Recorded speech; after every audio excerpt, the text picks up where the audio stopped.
Hi everyone, it's Justine. Until this week, it was London Fashion Week for winter 2017-2018, because Fashion Week is always 1 year ahead of the season the clothes are for. So I wanted to do a review of London for you, talk about the highlights, what we already saw before, and what's new and surprising. First, the category not surprising.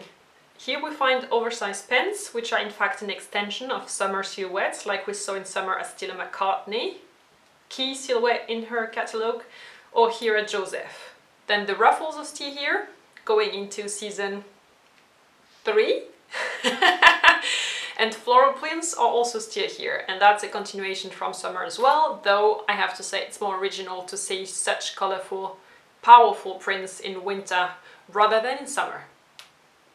But flowers can also be made as embellishments, like at Mary Katrantzou on that beautiful dress. That dress is actually the perfect transition towards the next part, which is what did surprise and captivate me. First impression overall, superior craftsmanship at a very high level. I selected those two looks from Kane's runway to prove my point. While they don't necessarily illustrate a cohesive collection, and here that's a question mark from my side, both are absolutely impressive as far as the handcraft is concerned. The left one is cut and structured impeccably. The right one is a treasure of handwork. While the designers in London are rather supposedly young, they really do improve with time, and some of them have now reached a super high skill level. You can see that season after season, and they're at the level of any other city now. Jonathan Anderson, is one of those guys. He started very young, and in the past his collections didn't always give the impression that there was one cohesive, strong message.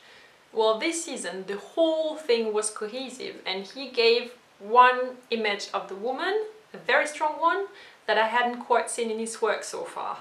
Taking those two looks, the material mix is different, but both are bright, flowy, luxurious, and surprising in proportions. Then the biggest surprise of the week for me came from Burberry. Burberry stands for trench coats, as everyone knows and expects. Well, what Christopher Bailey sent out onto the runway this time was really surprising indeed. It was inspired by Henry Moore, who is a British sculptor, famous for his sharp lines and textured surfaces. So, his collection included deconstructed looks in neutral tones, really precise work. We saw transparent, feminine laces that make your legs look like porcelain.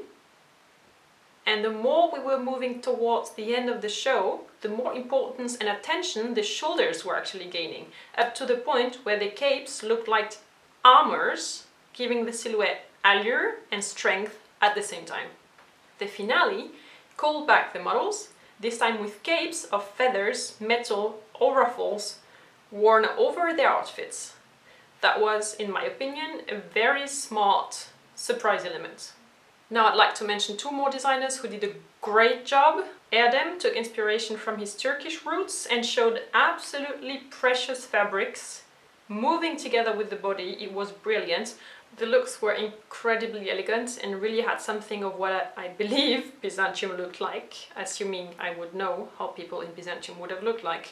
Hussein Chalayan, one of my personal favorite designers, showed in London again after 16 years, I think. He's a genius of drapery that everybody knows. His clothes are somewhere between the flowiness of a harem dress and perfect, precise tailoring. He's hard to put into a box, and I like that. His woman looks fabulous. You just want to be her. Those are my highlights from London. Did you like my selection? I'm also planning to do a similar video for Paris Fashion Week, so that would be around the 10th of March. Fashion Week in Paris ends on the 8th. If you're interested, I can do the same video for Paris. And the Q&A video is coming on Sunday, this Sunday. For more fashion videos, subscribe to my channel and ring that little bell. I committed to uploading more than once a week from now on, so there's a lot of content coming. I'm planning all that right now. I leave you with 2 more videos, and I see you on Sunday for the Q&A. Until then, take care.